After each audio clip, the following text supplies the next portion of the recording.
you just talked to me, you said during one of the songs, something just kind of got stirred up in you. Yeah, if I have you and nothing else, I have everything, right? That's easy for us, or for me to say. A friend of mine, my daughter's a lifelong friend named Michelle, her family, their house burned down to the ground about 10 years ago, and they lost everything they owned, all of their clothes, even all their pets that they had at the time. Everything was gone. Just a few days ago, it happened again. They've lost everything. And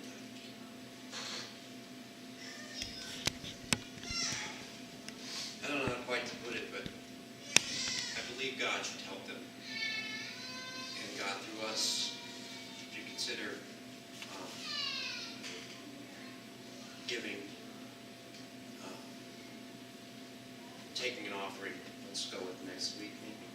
That's what I suggested. I want you Pray about it. I want you to pray about this. See to it that it gets to Michelle's mom, so they can get some clothes or whatever they need at the time. Because they lost everything again. And they're really good people. They're old friends of my daughter's, you know. I mean, they've been really tight. It's been a long time. You can't see why that would happen to somebody a second time, you know. That's where she got her love for horses, was hanging out with them. They have horses. Horses are okay, but everything in the house got this. You bring up a point during worship. If we're really opening our hearts up, at times we get stirred. Something else stirs in us. Different thoughts come to our mind.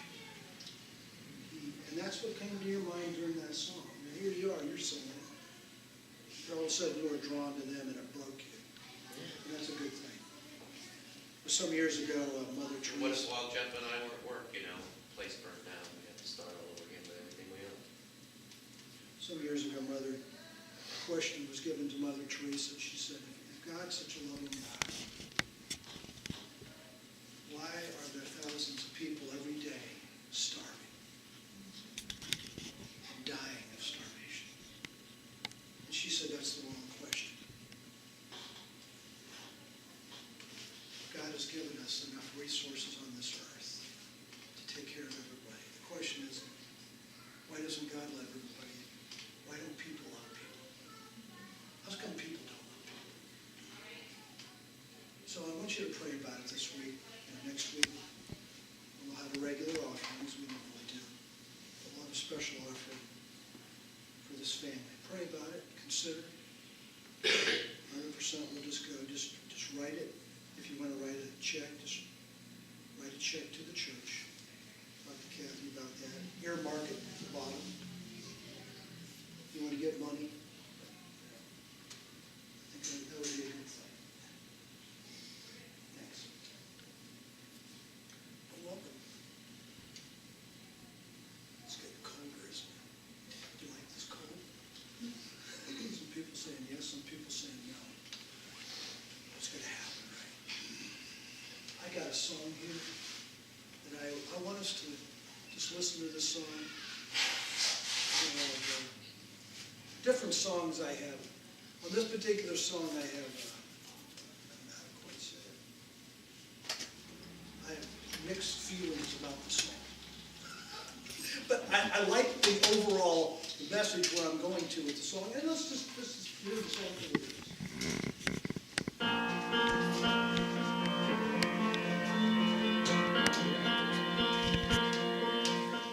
Through the window, I see you waiting. You were smiling, 'cause I'm coming. Your eyes are a story, an ocean of memories, pictures of faces and places, and all of the things that make us feel like we have it all. All of the times that make us realize we have it all. We have it all.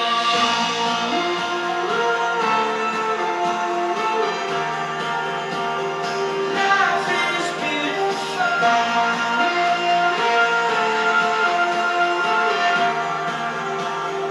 Life is beautiful.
his dreams, a toast with friends, a soldier coming home from war, a faith, a hope for so much more. A brand new life, a mother's prayer, shooting stars, ocean air, a lover's kiss, young goodbyes, fireworks, Christmas lights. These are the things that make us feel alive. These are the signs that make us realize life is beautiful.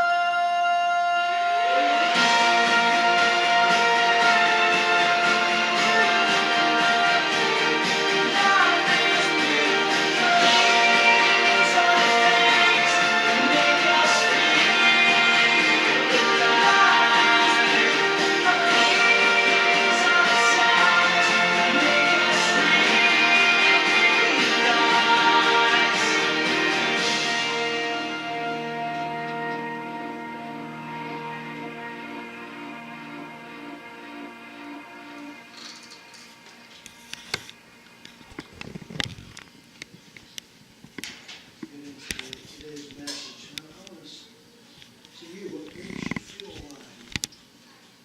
Come to realize that life is beautiful. See, I believe that God has given us each a page. And He's given us all these colors. And He says, I want you to create your picture. I know before I said, if I were God, have you ever thought about that? If I were God, maybe I'd make this or do this or have this. Or I think I'd really screw it up. I know that. I've already gone that direction before. What are the things that you've come to believe that makes life beautiful? What would bring that realization to you? Maybe you're at a place right now. Life stinks. Life is not good. Not just that life is not good. In today's vernacular, life sucks. Why? So if you say life sucks, then you have something in your mind that you know is beautiful. Even if you're there, then that means you have something in your mind that you believe would make life beautiful. What would make life beautiful? Because I believe if we see the beauty, praise will come up in our life. Thankfulness, a thankful heart will come forward if we see the beauty in life. On this palette that God would give you, He would say, you got to use all the colors now. You got to use all the colors. Why? You can't appreciate the bright colors without the dark colors. Some of those pictures there were wonderful. Did you like the picture where the snow was on the mountain? And there were fresh, at the same time there were these fresh flowers that were growing on the mountain, on this other mountain. Wasn't that a wonderful, what a picture. And the sky was blue, and there was all sorts, and just beyond where the flowers were, there was a place that was barren. How do we appreciate certain things? Sometimes we only appreciate certain things when we don't have them anymore.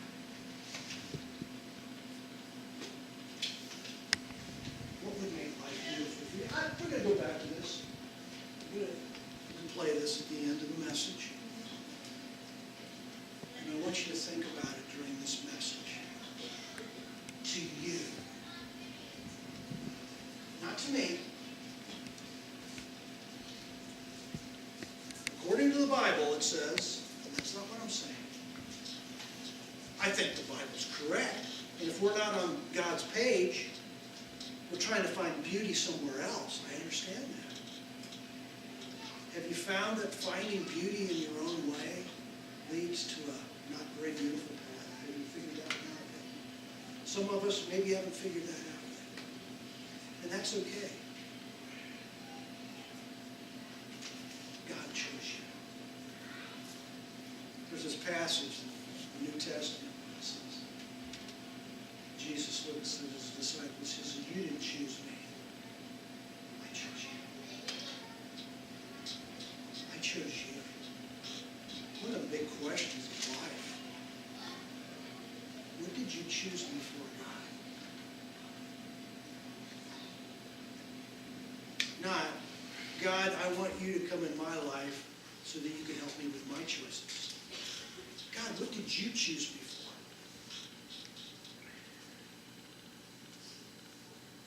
The ground under you will shift if you go that direction.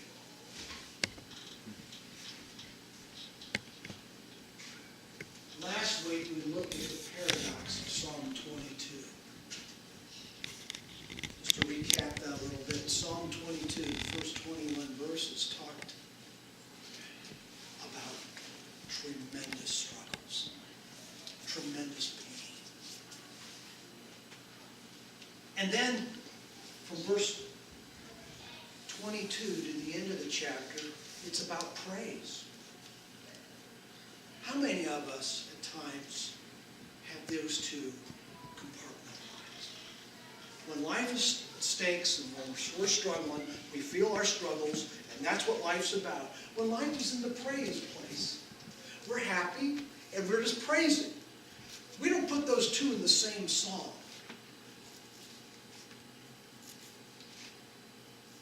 When we're the one way, we're the one way. When we're the other way, we're the other way. But how many know that's not life? Life is filled with paradoxes. The Christian life is a paradox. Real praise doesn't have blinders, but can thank God in the midst of tragedy.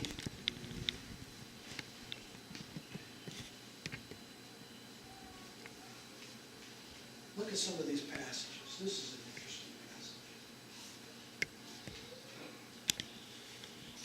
As God's co-workers, let's read this together. As God's co-workers, we are genuine, yet regarded as impostors, known, yet regarded as unknown, dying, yet we live on, beaten, and yet not killed, sorrowful, yet always rejoicing, poor, yet making many rich, having nothing, and yet possessing everything. Isn't that the paradox of life?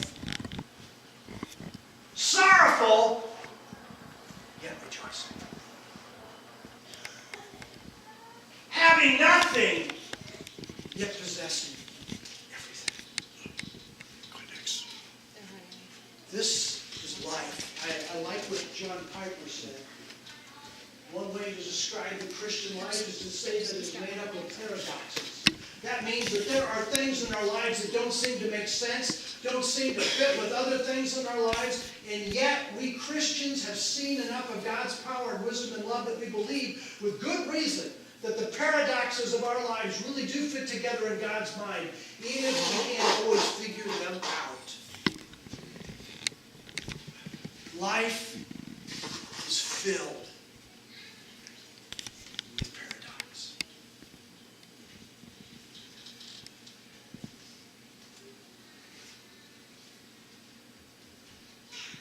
How many have ever been at this place?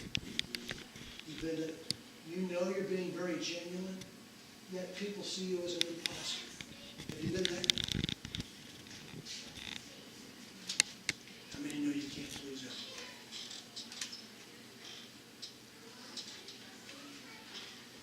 How many feel sometimes you can't even please one person? Huh?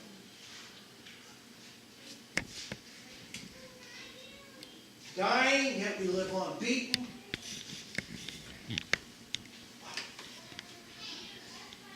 Martin Luther said, a Christian is perfectly free, Lord of all, subject to none. A Christian, at the same time, a Christian is a perfectly dutiful servant of all, subject to all.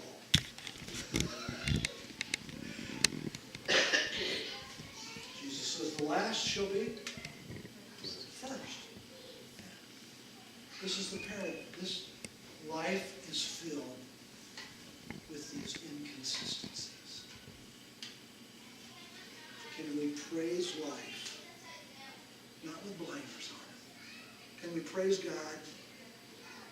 We come to church on Monday, on Sunday, and here we are. We had lots of different songs that talked about praise. Did you notice that? Many of us are Sunday morning praisers and Monday morning whiners. How does that work? No! I've witnessed this. Have you ever done this? Maybe you've done this. You're coming to church with somebody in the car. As soon as you walk the door, hello everybody, how you doing? Oh, everything's fine. Best weekend in my world, best weekend in my life. Then we go out in the car. Oh my goodness. What is with that?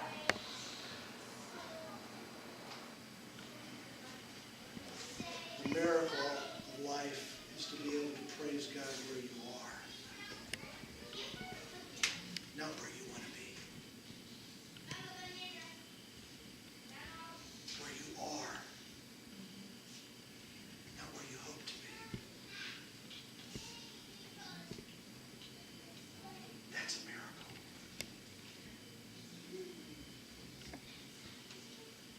I don't know if we want miracles. I think many times we want magic. Just make everything right, God. Everything will just erase it. Everything will be... That's magic. A miracle is to face it. Face life with a grateful heart. Taking our life fully in. Ask God to do that miracle. This is one of those messages where I'm preaching to myself as much as anyone else. I find that a lot of my messages probably, or else they don't have much meaning. This is from Ephesians 5, and I want us to see the contrast right in this particular passage. Look carefully then how you walk, not as unwise, but as wise, making the best use of the time, because the days are evil. How many understand? The days are evil. You get that part? We need to be circumspect. We need to have wisdom as we make our decisions. Therefore, do not be foolish, but understand what the will of the Lord is. I think that's harder sometimes, especially the paradoxes of life. I want it, but I don't want it. I want it if this happens, but if that happens. You know what is the will of the Lord? What is God saying to us? And do not get drunk with wine, for that is rebellion. Because we could put other things out there. Do not get drunk with what? Money? Some of us are after the almighty dollar. Don't get drunk with whatever. Don't get filled with stuff that's not going to satisfy, that really doesn't make life beautiful. Because that's rebellion. Do not get drunk with wine, for that's rebellion, but be filled with the Spirit. This is the way.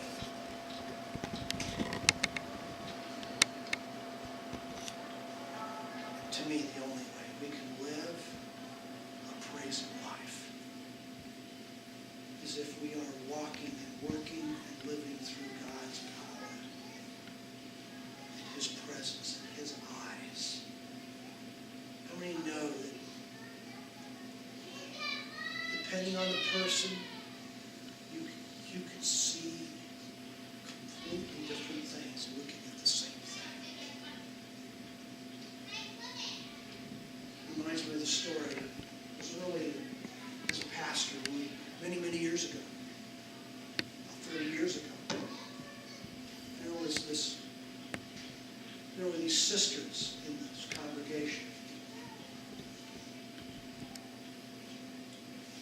One of the sisters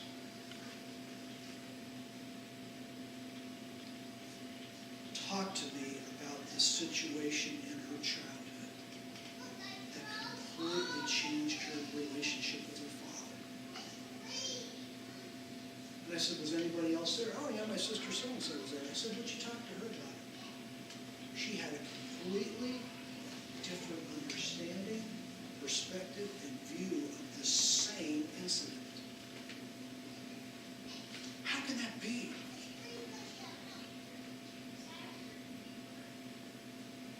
How many know that what we carry to the table clouds our vision? Whatever we have clouds our vision. Sometimes we don't see things as they are. We see things through our hurts. We see things through our knowledge or our lack of knowledge. And we make judgments based not on truth, but the filters that we have. Don't be drunk with wine. That's rebellion, but be filled with the Spirit, addressing one another in songs, and hymns, and spiritual songs, singing and making melody to the Lord in your heart. That's a gratitude. When we talk to one another, one of the questions would be, do I have gratitude in my heart that I think I can talk to you well? If I have gratitude and a song in my heart with God, I think I can freely talk to people. So at the time that I'm talking to Mike, I'm having this communion with God. I tell you what, if we would do that, if everybody would do that, this would be a different land. Look at this.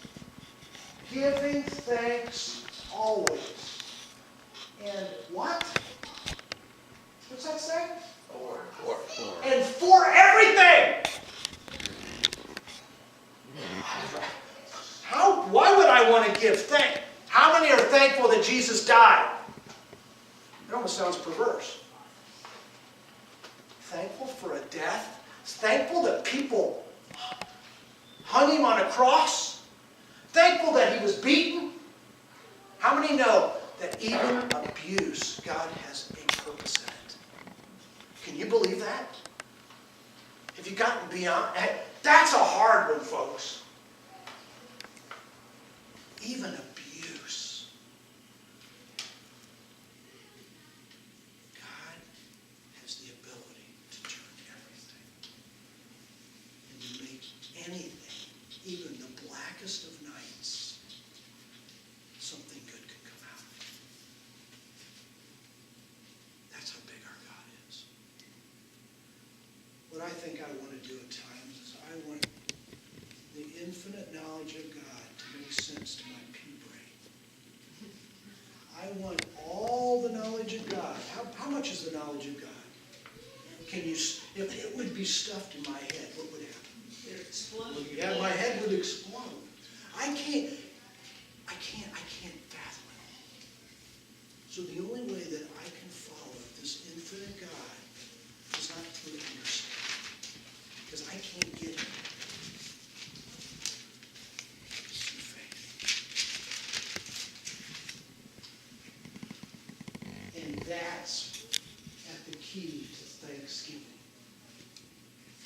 As I can thank God because he's a good God, because he's a great God, because he's a loving God. He's so big that my screw-ups and anybody else's screw-ups can't ruin my life. Hallelujah. Because if I think my screw-ups or somebody else's screw-ups could ruin my life, that's my God now. God's not bigger than that.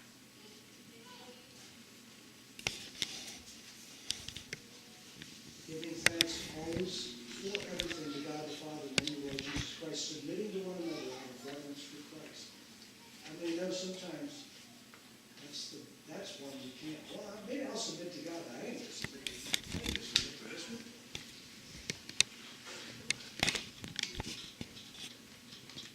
If we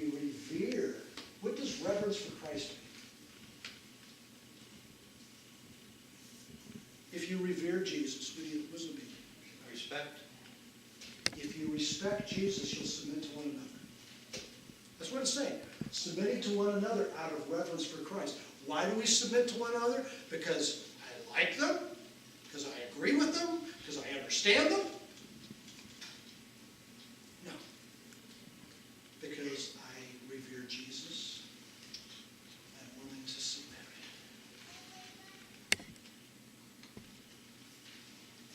Except if it causes me to sin, or it causes somebody else to sin. I will submit.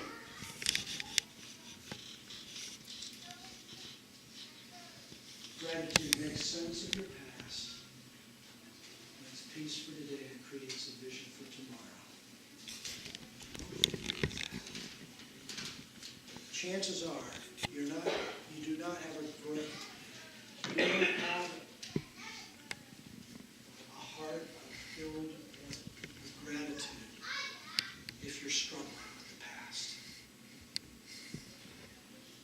How many understand this? I understand this. And it brings peace for the day, and it does create a vision. All of a sudden you can move forward because you got peace. Evil days and thanksgiving for everything. Paul in that passage talked about that the days are evil. Paul was not naive about the world. Paul had first-hand knowledge of evil. He was not an armchair critic. He wrestled with his own sin. Remember in Romans 7?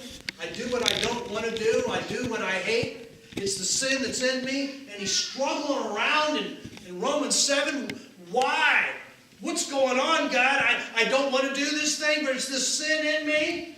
That's evil. Paul felt the sins of others when he was stoned and beaten. Paul went without food and clothes and shelter. He was harassed in almost every city, never knowing when his life would be put out by a dagger. Paul suffered some kind of chronic ailment that God would not remove no matter how hard Paul prayed. He understood evil.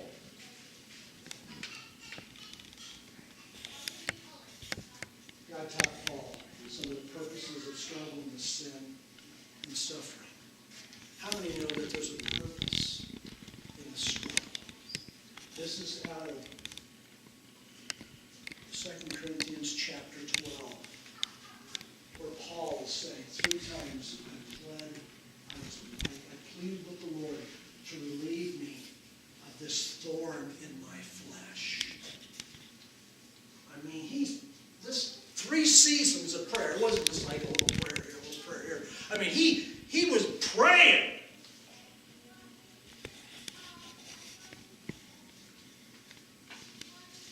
But God answered him. My grace is always more than enough for you, and my power finds its full expression through your weakness.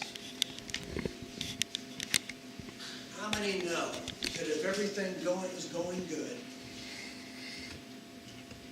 how many know normally when everything's going good, we pray less? How many understand this concept? It's God's power is made perfect and becomes present when we're weak, because that's when we reach out to God. It's only in our weakness do we reach out to God. It's not normally in the strong times that we reach out to God. So this is what he says. So I will what? Celebrate my weaknesses. How many want to do that this morning? Some passages say, I'm going to glory in my weaknesses. I'm going to praise God for my weaknesses. Why? For when I'm weak, I sense more deeply the mighty power of Christ living in me. When I'm weak, it brings me to my knees. So I open myself up to God in a way that I would never do that. And that's when God comes into my life in a powerful way. Because when I'm weak, that's when I'm strong. So I'm not defeated by weakness, but delighted in my weaknesses. For when I feel my weakness and endure mistreatment, when I'm surrounded by troubles on every side and face persecution of my love for Christ, I am made yet stronger. For my weakness becomes a portal to God's power. I celebrate my weaknesses.